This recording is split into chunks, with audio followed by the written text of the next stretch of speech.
abusiafo awia abo premoso ato ene eye ukuada August bosome de to so enwotwe pepepe yamo akwaba eba UTV awia prem to beka se boss yo the bro live ewo shippers ewo Abeka Junction aseda de ye de mouse o do TV no ato eye UTV so aseda kese nkonso ma this way chocolate drink we wu hia siche ena wu hia no do hia ene ensuo hie na je so de awo no special ice mineral water ensuo de okno gen wo be no mo so a no papa special ice uwia wakasu agusu amam se kia se adwea yes onyankopon adomti ene ete enkom na de aka so amam na chese ne alhamdulillah na chese duru ho eno no madama ene ye de awia prento be kasebo ede ebro ne na poso ya obete ewo kasebo mu se omampani his excellency na danko ekufu ado chese na ni so ade hu kase pa ne se Africa ha ye di sika bense opepepe dunsia $16 billion ene hye apomudi mu wa abrochire a ekope ensahwe se be kakra no Ghana ana sai sika ni na big esan hospital taketi a wodi esi nani so aya wo sisi ni nyina ede ama Ghana man sanso na kasebo kra beti se ye Anglican sofo ya nanu ya yehunu no ewo St Monica school a wo fifi school fo ni bia no aba akokra de na so wompe enso bra twene mask no yue na no kan ho no emperifo HSE be ya ye ntwena so de mu odene enya se ade na adwuma na free ni sem kwa ye ntwena to be ko si pipi mu ne ye ne wo pani kase wo si pipi mu asem a wo ka no ede atoja ye no anom panifo mo ye adwuma se environmental officers ewo mensi awdo nyina mu no wo mcha so mo di wo na de ne ade nyina gu fo se free se covid ba yi enipa covid akum wo na sie enso sika abanka so wo de be mo no sempoa betim kra ya chese tokro demokra ban won fa bi ma no tie ne wo mte ase ne ochina so eka ho me do be kwa amano ne kase ebonum se Afghanistan no du a Taliban fo wo man san age wo man na bosu bi ama me kase ye nuanom Africa fo Uganda fo ya chese wo mbefa refugees fo ahanu ye fo momra ayi e fese Uganda na ayi Afghanistan fo ni hwedi no mse hwe ye so wo mo pa bia akwa no ni Uganda pa to mo mfa na e betena awu yabako wane ye de ho nsem nyina abrabusiafo we nyina kan ho a UTV awia prem to be kasebo ne de bro e fra me vim lady Afia Pokua ne ene de kasebo no ebro no wate kasebo na amaya na wetietie emu na afi wodo ho adwinchire bia so aba obetime follow kasebo no live ewo UTV so ewo Facebook and say YouTube na chese we follow emu chechemu na afi ye kasebo na tem ya cheka se bona ase de na ye cha se Afia pomodin hihye ya omampani excellency na danko ekufu ado wo ye no na efri nura ya wo pa agenda 111 no hontoma no ene wo ka se na ni so ade hu kase pa so omampani ne se Africa ha ye bibima mu hwemu a ye di sika be se opepepe dunsia eya America sika dollars no ene ye de sha pomodin hu nsem se ba so obi yare na afa wo so wo kwa abrochire kwhwe no ho yare se sika ni nyina no se nka bibima mu ne ye wo akade a ye de hwe nkrofo yade a kase sika ne ba beduro na Ghana pese ye di si ani so se ye si sa ya sabia wodo ya kase a kese betimi age a wo ho se de ba se sika na ekwa amano ne no ni nyina betimi aba Ghana ha na no kasa no na sa agenda 111 no wo pa ho ntoma no de asemi emu chechemu tudwa Ghana man penyini nanado dankwa akufu ado afrasei emra covid-19 yare ebe piemu ewo Ghana o kasa akire Ghana eno de tudwa se oye covid-19 a abe eyade a ama ye hu se Ghana je wo amani hunu pa eba apomudin ensem a entino ono na ban obeye bibi pa afan eno ena nanado dankwa akufu ado esondaye ede adwumadi o mato ne din agenda 111 ye ayarasabia ahodo wo ha ene edu baako afe ena abrewa ayi puma ewo kwan mu a Ghana man panyin na nado danko akufado ene ne mpanyimfo abepie mu ewo trede kuro baako a ewo atwema kwa ngoma mansirim ewo asantema eho ena omo beye amane ne amamre na afe saa ayarasabie 111 omo eba be hyase na mra Ghana man panyin kasa ena o kire se I'm delighted to be here with you in Trede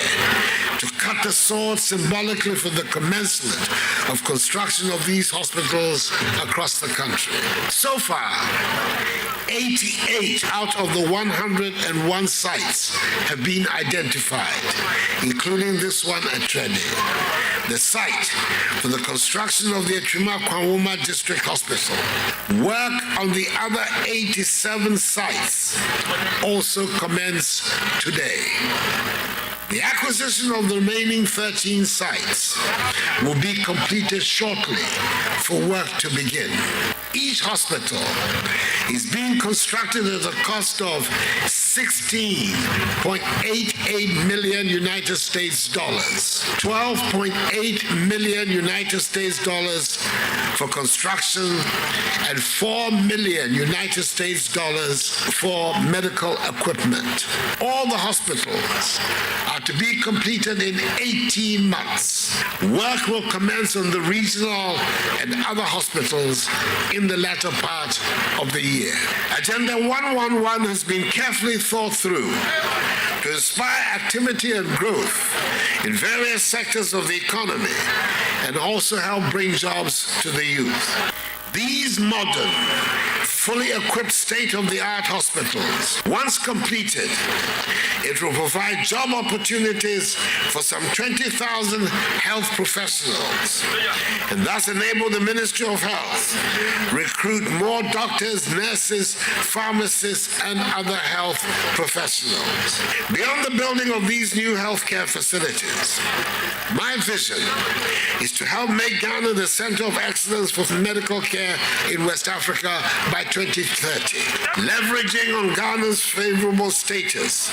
in the region as the most peaceful country in West Africa, a beacon of democracy of the continent, and a land of opportunities. This we will achieve by investing more in the development of our healthcare infrastructure, mapping our regional health facilities to specializations, as well as upgrading selected facilities in our regional and teaching hospitals into world-class standards. The goal is thus to position Ghana as an attractive medical destination with excellent medical facilities for our neighbors to patronize. Apomudin Suafo Mechere Minister for Health Eyon Munyamfo Kweku Agimamenu Emra Wakasa no chere se obeye osuafo yi eyade a Ghana mampanyin na adodan kwakufo do waboa ne pa ama apomudin enhyehyeye no omo atimi aye bi pa. A healthy people guarantee a healthy nation. And government, being mindful of this fact, has moved to show to the people its commitment to improve the health status of all residents in the country. The surest way to improve healthcare is through providing new infrastructure or improving the existing ones across the length and breadth of the country. The Minister of Health, under my watch, has made significant progress in addressing the infrastructure gap in the health sector. At the community level, the work has been completed on the construction of 41 CHIPS compounds in selected communities across the length and breadth of the country at the moment. It is obvious that government's commitment to achieving the SDGs and universal health coverage cannot be downplayed. Asante mantama Suafo Munyamfo Simon Osem Abusia for agenda 111 no hontuma na omampani excellence na nadan kwakufu adokopa hontuma ne no na akwafa asem abache say contractor for omo ye Ghana nkasa contractor for che say say adwuma no enke de ma Ghana for contractor for anka haya na omu didie wom de mo yerenom kra mbekodwom mo Ghana for ha Ghana for ya na bedi dwa no Ghana for na beton ti sika no ebeka Ghana economy no so mo de omani atofom ama mahunu say contract no ye de mu fa dodo no ama abro chirefo companies mom ya che so mu US ka no mo de beko mu krom ne no mo so mo ntiase ye nkone one opani kase a won da Ghana CEO Chamber of Construction wo mu ku ye wo Ghana Chamber of Construction and Industries opani kase Emmanuel Cherry ene da anodie ntia enwuma yi ye de contract mu fa kase na ma wo senke ye de be ma Ghana fo mo opani kase yima mamo aha na mo akwa baba UTV wi apento be kase boy so meni aba akose ya media fia na o sisam yako ayi kwasiada for ye pa fiada for de enye ye te ase so ye penisa anti mamentene fiada na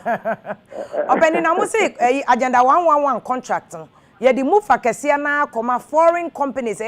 awoho companies ya wo mo be ye o mo wi o mo discan be kom krom abrank ye de ma Ghana for nke scan betna ha but o mo ye de na mo ye research be na mo ye na mo sa okay mami fa kwenye so na me chia na otiefo ni nyina nso emse be chi no enye papa bia na nso enye hwe de brofo be frafra enye hwe that's fine asema obi say enna o mampenya nkasa ewo jumadia oyi opan hutuma echire Ghana fo ni nyina no o de atujwa say 250 domestic contractors ebe juma e was agenda 111 so 20 consulting firms on almost shortlisted. But yeah, how kakra yeah was asem no hu ni say in as much as say omunyana Ghana for or say 250. That's good. But criteria ben na mufa na omodi select sa nkrofo 250 no. Eno na ye dwi ho a ye ntiase criteria ben na omodi afa 20 consulting firms so no. Ono so na ye dwi ho a ye ntiase enti there are, how do you call it, a lot of questions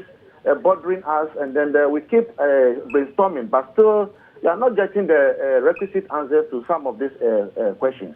And Mr. Chair, who party say, we are aware, sir, President, or the contract in Ghana for 250 construction companies and 20 consulting firms. In the years of Brofo companies. Yeah, our Brofo company, no matter what, they will definitely come in because in the manufacturing sector of hospital equipment, we don't have that requisite capacity or manpower to man those things. Okay. And then each installation as well. Okay. So automatically, Abrofon, they ain't me no matter what, they need to come in. But a Juma Nankasa for how they call it site acquisitions, land acquisitions, and what have you. So how we need land acquisition, Anka, yen crop for planet any surveyors or mojuma. Yen as we speak now, yen bisa Ministry of Health say acquisition of those how do you call it the tender process of those particular bidding and not those way job Kwambe so na mufa na mo just selected those so how do you call it 20 contractors a construction firms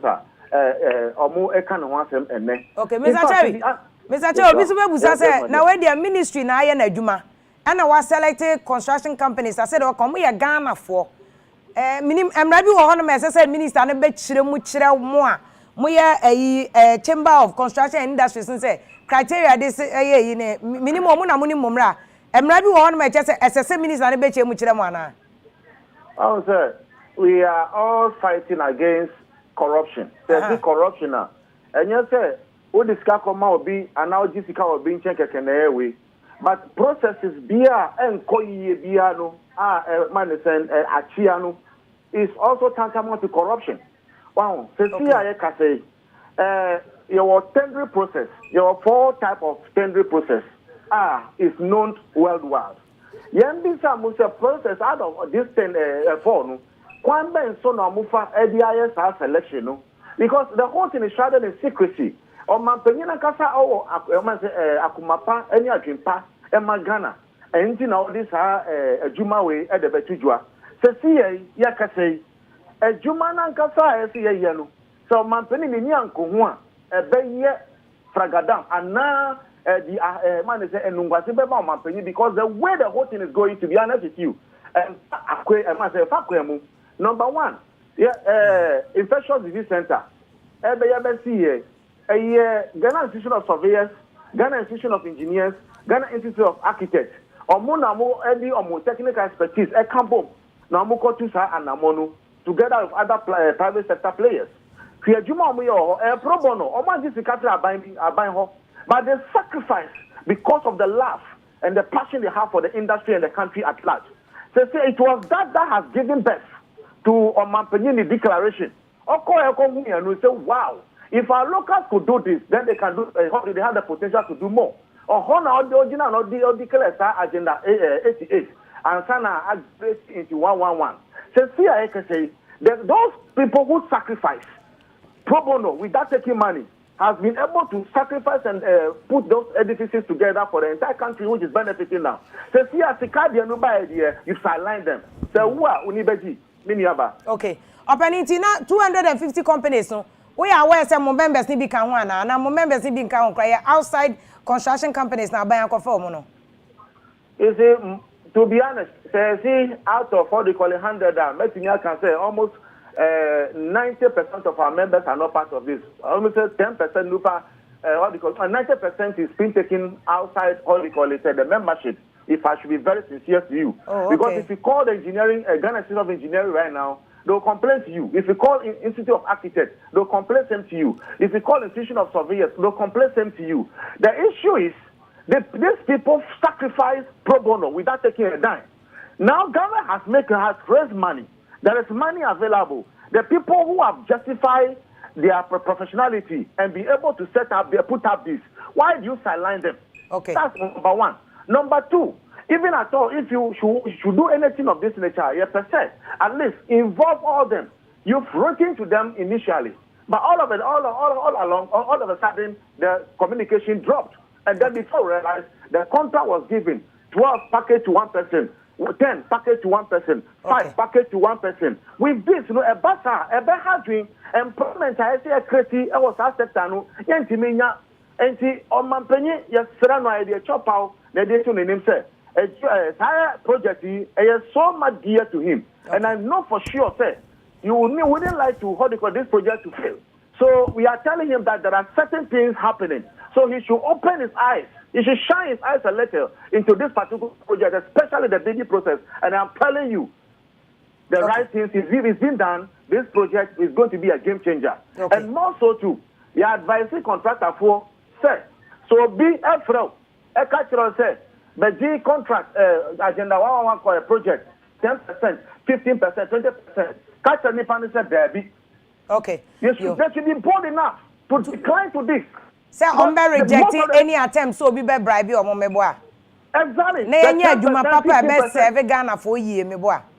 That's as simple as that. Yo, Obani, mammy, no, I say, I'm saying, and come away, Mestre, what I say. A bear and you bring me and to us who just or a OKFM. Why? Because a big point now raising because I say one na hope fair. Obia wa dream be say flakadam said all kind and a bemu and a good call and amodema a oma penino. Way a CEO Chamber of Construction and Industries Openikene Kasia Odano Yira Imano Cherry and Oche Musa agenda 1 year game changer project demum say ko didn't call for some party for contractors here. Womunya contractors papa na je se sikedie ya no mbedie ye be wi ase na Ghana e na ne homom e be chi ne so man ye yo ene ye benya busia for mame to akase bonus na fe me fa conserve from ne conserve from a che Convention People's Party Openikese ono ye o mu general secretary say no obesima ene da party na na woji party na esi eye ye nua ba na ya ajanto a ene o kase Anglican software na no ye hu no video mu na wono a wosan ye lawyer ni o watch school for nkra yes St Monica's ya omu ko school wo mu die no wo mu ni mo no watch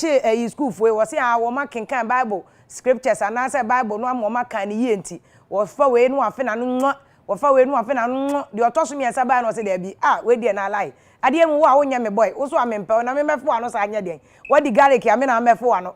there we die amenya wo see you mask no no what train get you mask call for no what train say utumo so wo figure na get no ye say utumo say one person wo fi na no fi che say ne ka che ma se nyina utumo say wo bra wo so for pa wo Anglican so for wo na yede ne ne ma wo twen ya we na na ya ajanto ase de bi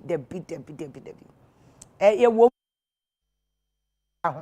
ene ye nyina so ye nya papa I see asante adehye ya sori ne Anglican de osofo ne ye no wanye ne ye out of place and number out of place and number 2 yari aba yes ye fa bibia ntonche covid aba eye de na ade wano ekoko kankola ano girls miensa what Ofioma was direct one was resistant and now ofusolo force and yes spiritual what is spiritual enti enya ade a eye yi but ade eye good wo ho ne say me ne Anglican panyimfo ni bi akasa ene omo si omo ye ho omo di ho dwuma na omo di discipline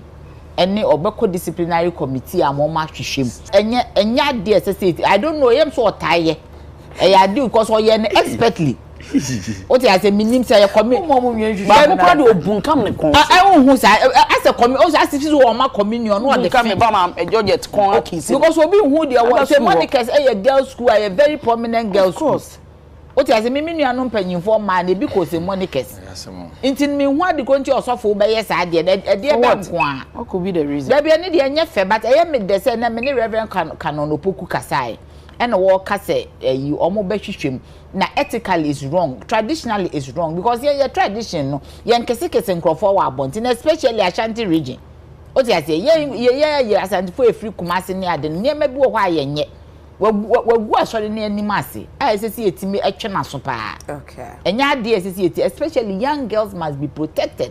You can such a person in the midst of enkola man. Sesi ye jaya sofo krampa e mema sofo e de ko girls school. this should tell every Christian school so omo fa mass of nkwa because we wouldn't name the oyen behind the scenes because this is a direct case in your peck enya dia efe okay but there is otimi hu so ye decent enough and then collect omukuta phone. Okay. And will be there record there at the abbey. It is not even good for the image of the school, and it's not good for the image of the church. Okay. For Christendom, and ya dear F, intercede or omutimi, or makas on be discipline, on be suspending, or munyin free mukra.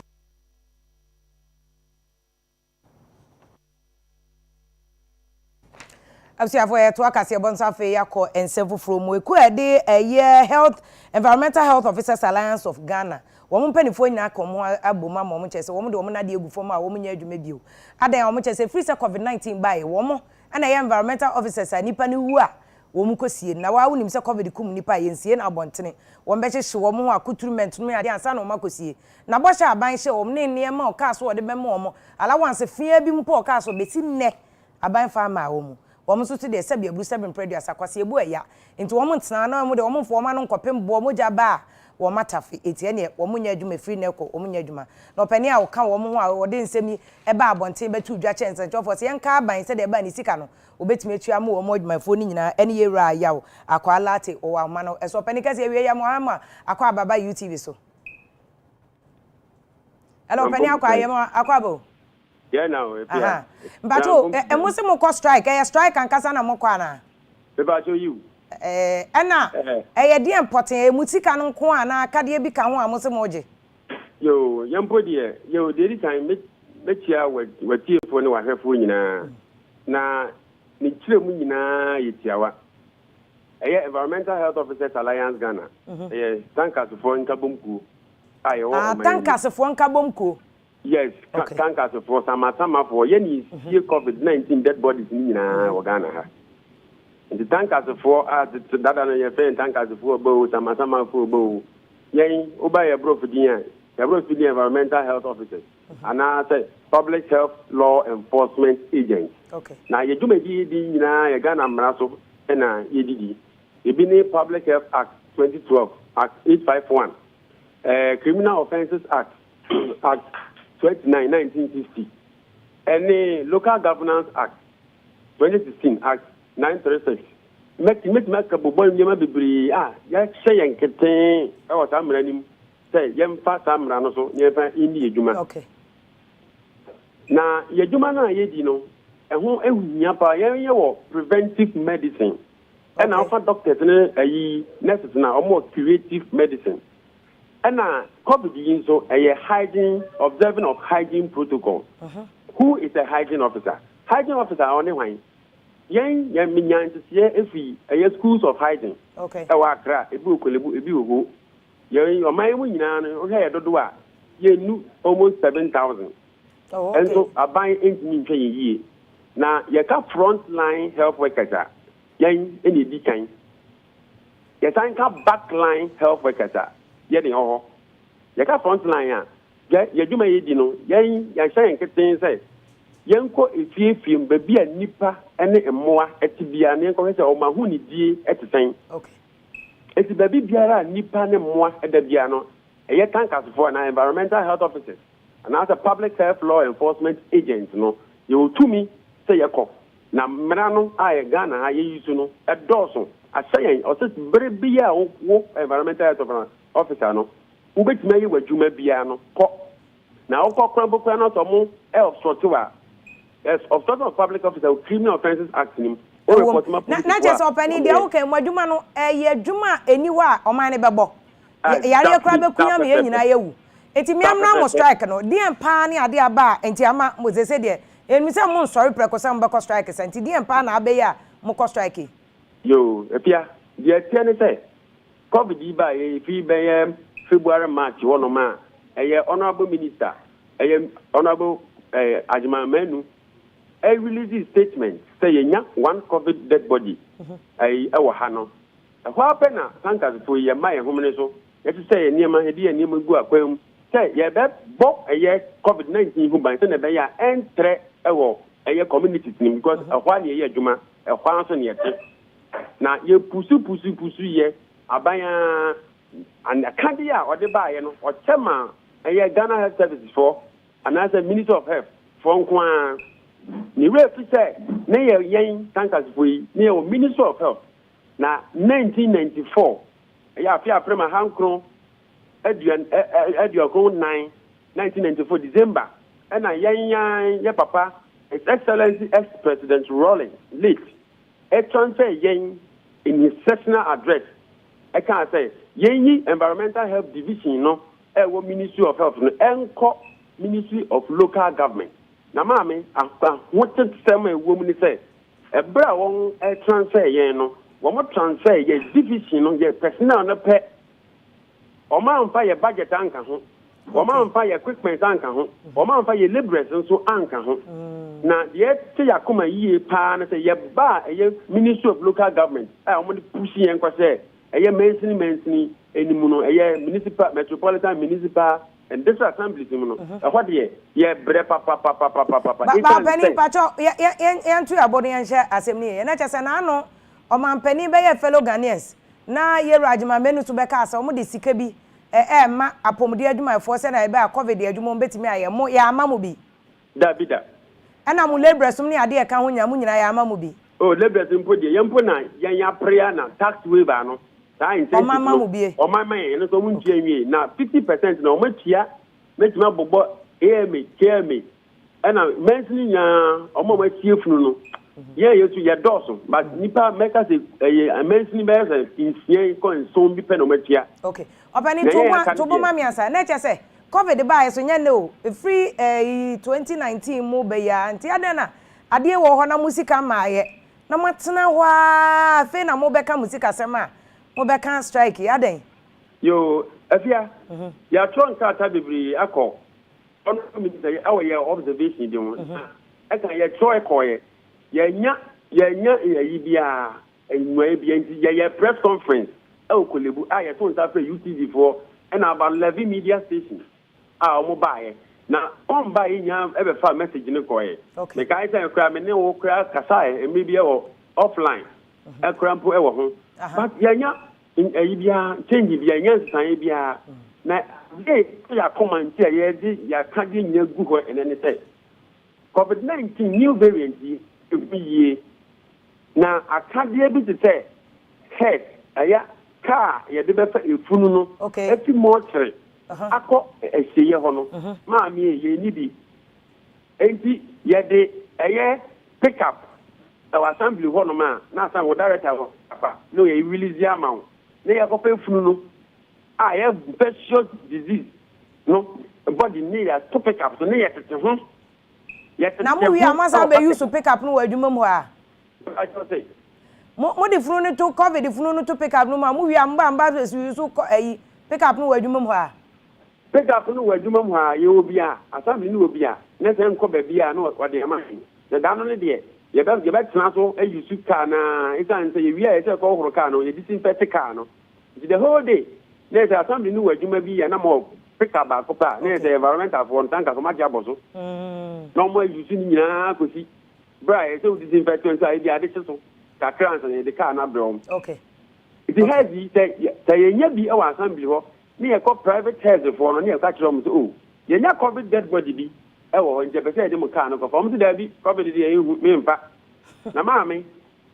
covid sha ya pena eye WHO World Health Organization e release statement e go adini no bi aka na adwene e no say body no en tete eye fridge mu mortuary honom e ma e to so na ebro na miensa 72 hours nti covid funu na ni say di 3 days wo mortuary ta pepe e kan say de tieni covid body no yenye environment bi e fe no environment say wo mpanyefunu bi awu aye nipa bi ewu aye wo na panie nti opani omo a covid kum omo de da she fridge mo ba ne say no omo da she mu mumisa wonwa edi onkosi mu no ya de emra no ne di adwuma enti emra no sane ya kan e wo section 50 of the Public Health Act 2012 eno na mo de adwuma okay eno o kan A+1 and 2 na what say environmental for 15 topic no head in here environmental service and sanitation services what say and 15 say yen wa sudie ewo efunu bia nya COVID nko efunu bia enti obi obewu ewo Ghana man mu ha no ewo say de di kan undertakers na wo mu etiti efunu blessing etwi ni kaji na asofo no ewo say omu register ewo assembly this assembly bia ni ehu wo say wo ya akosia manu wo ya undertaker na obi ebe ball pa se kona ko sisi ni funu a ewo say wo etan say yen ya license ansa Zeus, it's all better license. Ya brain inti mami ntwa so ba mpese mu say da ben mo ya strike ya mo se mo nya adwuma yi esan se said okay COVID-19 new variant na ba de delta ni trimode a one day o kam a na obeku a no ntimutumi mfa mo nkwanto esane musa edi se mo de strike ne be kwa kosi da ben ana gise yeru akokwa adwuma onu mu o leave o ya wono kra ye twena bo so ntese mo twen akosi da ben ansa na ma firi mo strike na ba na kosi se mo benya musika ndia mo nya adwuma Afia, you can you hear Cabie. The canon body, a Juma dida. It's the year in the canon, I buy the baba. Okay. Now, I can't be able to say, Yanya academic with you from Nettie, Yakov New, when you visit the canon. Okay, opening battle, a Brenna Ediati and Bobo Candiano so say yes. Car, more the befa COVID if no. And number 2, dear Bill. Number 2, PP cover on the essay, Fitano. And if it are what TV soon, I'm watching Mohono. Okay, and I talk to me as I day. Apron, you're the ship, and all was check straps, or better straps. As what the apron, straps, and hand gloves, examination gloves, goggles,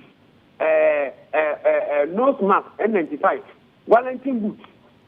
and chemicals, chlorine, I use to know, and a hand sanitizer, zero, and a car, a buffer, a year staff, you do a year 12. Obia na juma e so ye kan e ko e san ka ta ni mu inti ya pesa ya cha be se ja 20 to 30 minutes si nieba okay inti akade ni odi si akade ma na ye wala ti butu mu nyina ye fifire afọ ama ye ma e san ka akade ni mu si ya san akade ni odi ye ken e ti mi di be 3 hours e wo semeti adan ye sabita ye no na me ba just say me say na 3 hours wo semeti mu na mu kum nipa no. Oh, Vita, you know understand now. Enti COVID if one be na mu si omo TV so omo kwa ma hyehyɛ mu nyina na makosi omo no. Sa pepe. Enti mu ma busuani bi ama ba bi amusie no no ho. Omo ba ho, yes say omo mu ne no. Enti anso na ye be ba ye be disinfect adaka na so ye de to amrani ma. Every 2 you dey am na COVID body no. Ye see o grave ni ma per the building regulations 1996 no. Enti opani abusuafo do say na betimi aba efunu no ho. Oh, abusuafo ni osofo pe. Aha, abusuafo. Na wa baba ya mane say obeye wo mortuary ho so obeye wo cemetery ho eno fe na abusuafo anka ni nyina de mamo security for ba NIB for ye bi ya mom police for na barricade na omaba last respect no final offices last offices na wa baba ye na ye jagum and the also ye two amna 8 feet.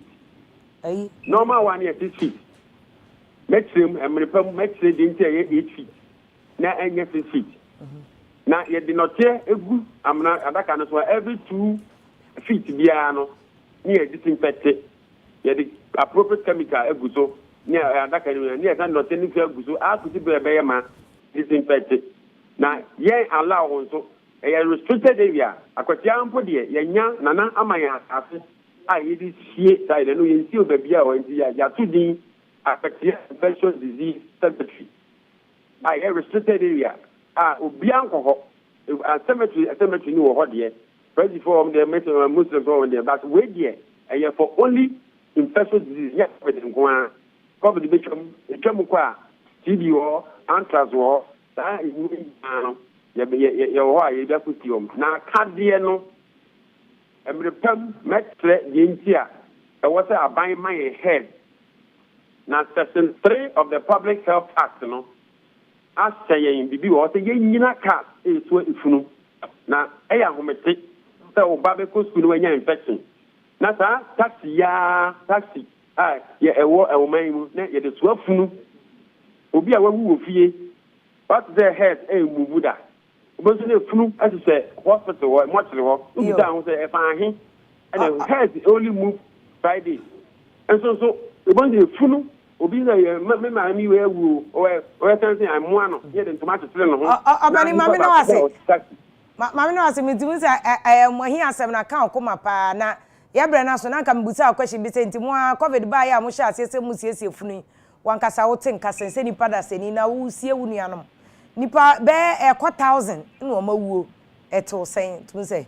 enipa nkwa eye kete pe yensa hwe abusu apeni ne sofo pe na ebesiew na nso wote asase so na onim so ye kwabra na wo ye guy pa o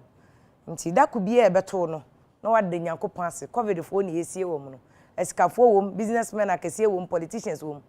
doctors wo nso wa wuko sofo ene abusu apeni pe ene ba be gina ho nti se the bible ka say naked we came naked no ane ye de beko no saa ye to aso akobron afo na bron afo so ye wa pomuden a Ghana Registered Nurses and Midwives Association wo mu pani ye ma me Fidelis atibila no so osra ban wo mu so wo hawo na covid de ba ye nyina ban ka kire wo mu so wo ma insurance package bi wo mu de ama pomuden adwuma efo na so besi na wo mu nurses no ne ade no wo mu de ndie wo mu chede hu nti se obi okopra ye de okonya covid no ne ade nyina na che kapre kra ni wa obenya nti insurance no ewo hi BNS and training colleges now effect most often we produce low quality nurses and midwives, and all the low quality nurses and midwives super facilities. Now that means that output is very, very poor, and that also means that our mortality is because of. So you best stress regulators so that at least you better regulate the number of nurses and midwifery training colleges on yearly basis. Secondly, so kind of staff recruit to us organizations so or different professional now or I mean and also affected the quality of the training. Also beyond that, so currently in COVID-19 a be issue of Ghana and Ghana we are seeing na buying commodity na buy my own say obey insurance and obenya yare ni bi. Wow, yeah, health professional. But up to now, Obian benefited from sa insurance package. No, the other bit is now so mama 50% be allowance.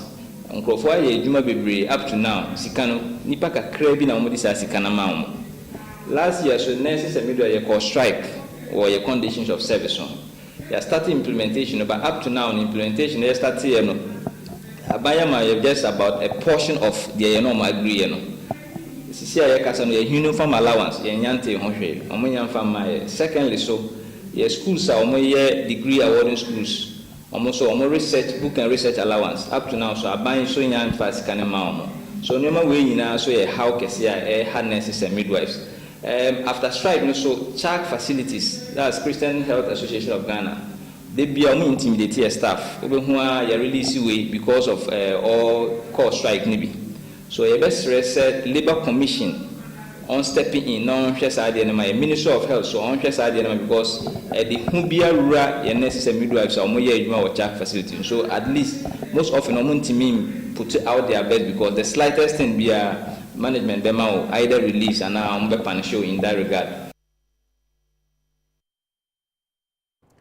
Absafu brown for ne nurses and midwives the same na fe enko amanonisem yakwa Afghanistan na onim se na sen Taliban for akwakoto asha Afghanistan for so e ma make say che se omo akire omo pa se bebi a president tie no kra no omo akwaje aboso ma president so ode no ho akawura se de fere ni wo pa de bi ene wo dwane pabam e na okọ na Taliban for no che se omo age omo na boso na make say ode sen for no refugees a omo aye Afghanistan for so nya ba bi ombeko na no America for the plane ko si ho nipa ben pempem na kwatena plane mu bi kra tete hwe mu wi se we de ane wo mbetena krom ama Taliban for ku mom de omoko make say Uganda afa refugees be empem yenu 2000 so mbeje omo na omo atena oman no emu wenye de edikan a Uganda for eje eye awoho ewo honom make say Uganda for ta aje awoho pa wo mo de kan fa nipa edikan ye 500 ya ahenum ya omaje omo maka no so ebeba na ya America ba na ne musini ena na no wo ne BBC for etwetwe nkomo ena wo chem say ye hye Uganda ene America ba no ye South America for efre wo mu Uganda for say de ekoso wo Afghanistan say so wo mo je etukota na say refugees bi ena wo mo jitu mu a wo maje wo mo ewo no ntimika say de ye Uganda nko a awo madane etukotafo ye wo omanim nko a wo so 1.3 million ye opepe ba ko ne mpema hasan wo nyina te omanim esan hye Uganda any aman awodo a wo ma aye no enti East Africa na Uganda ewo ehyehyɛ a wo mo ye na COVID-19 ne ba ye nyina wo mo kyɛ sɛ refugees ana etukɔ transfo yi kura ba hɔ a wo mo di protocol so be ye adwuma sɛ de ba wo mo mfa COVID-19 ma ena wo mo so mefa COVID-19 ni bi ewo Uganda hɔ emfa nkɔ ba bi wo mo free eba sɛ America kyɛ sɛ wo mo toto wo mo boda mu sɛ de ba wo mo emma sa asɛm enye ensɛm eno akra de wo mampani Joe Biden ene UK mansoafo pani ekohyiae ya wo mo dwendwen kwan befa wo betimi aye eho ehyehyɛ ama Afghanistan sense we to etwa wo ma amagene so wo besan akɔhyiam bi friend GH summit sɛ de ba Afghanistan sense wo betimi aka na asumdwe mapa afa nanso Republican fo a wo mo wa America de wo mo de so bo ebo America Joe Biden sɛ nko no na akɔfa asɛm ya besa sɛ na ka America fo soldier fo wa Afghanistan yo Wabɛtena akonwa so ana oyi wo mu furu ho ene se ya anom fo Taliban fo abeje wo man na bo so afede wo mu kunkum nipa saa ewo Afghanistan ebusa for UTV rapem to reka se bo ene de ebrewe yedane ho agode hu nsem so ewo se yede no so eto so ema ne wukui nti yedane ho abasisi ane akwakwetwe Ghana Premier League ye Division 1 ye Division 2 na GFA modern a wo mo bo nyina ene hyehye yede beko oman no enim yabasisi ane de agode hu nsem ato aso ama